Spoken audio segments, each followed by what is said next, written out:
上回師姐有講到唔同木材點樣分，今集咧講畫線，畫線究竟用嚟做乜嘢嘅咧？嗱，咁其實咧，大家 DIY 家私嘅時候咧，都有好多地方咧係要裁切啊，或者要鑿窿嘅。咁當然你要知道裁幾多、鑿幾多咧，就要靠嗰條線啦。哇！呢條線咪好緊要？冇錯，絕對係一條分叉的感情線。好。好啦，嗱，咁咧其實畫線咧，我哋有幾樣工具嘅喎，包括有筆啦。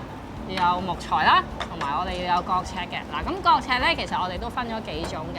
有一種就係唔活動嘅角尺，即係大家普通見到啲裝修師傅用嗰啲角尺咧，或者係呢啲新式啲嘅活動角尺。咁咩叫活動角尺咧？顧名思義，佢就係識活動嘅。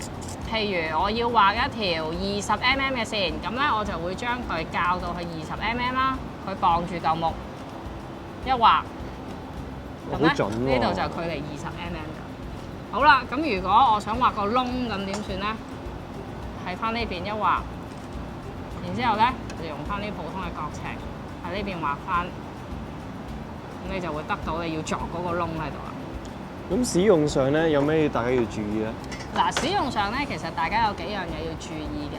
點解呢啲曲尺仲有佢存在嘅價值咧？因為其實佢係相對比較準繩嘅。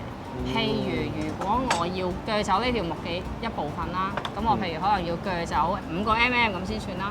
咁我鋸界嘅時候咧，就要畫一條線係圍住晒成條材料嘅。咁咧就要靠呢啲曲尺啦。然之後咧，我哋就要做一個動作，就叫過墨啦。咩叫過墨咧？過墨嘅顧名思義咧，就係將條墨咧過翻落個底嗰度。唔係，我見到你咧，你要拍實嗰條邊嘅，即係角尺另一邊咧拍實。冇錯，一定要撳實佢，你先確保你嗰條線係啱曲。好啦，咁畫咗一點之後咧，你就要過墨。點樣過咧？壓翻住啱嗰一點，然之後再畫。OK。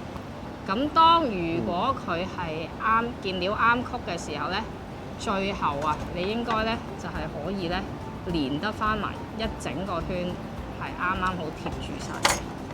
咁樣嘅，咁咧就為之啱曲啱。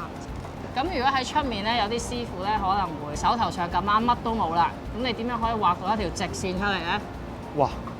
好似數學老師咁畫個圓形出嚟，係唔需要任何工具嘅。冇錯啦，你隻手就係你工具啦。哇！咁咧，我哋呢招咧就叫線筆。咩叫線筆咧？就係攞手指撳住塊木條線一拉，佢就直㗎啦。好，畫好條線之後咧，我哋鋸板材咧就會直不甩啦。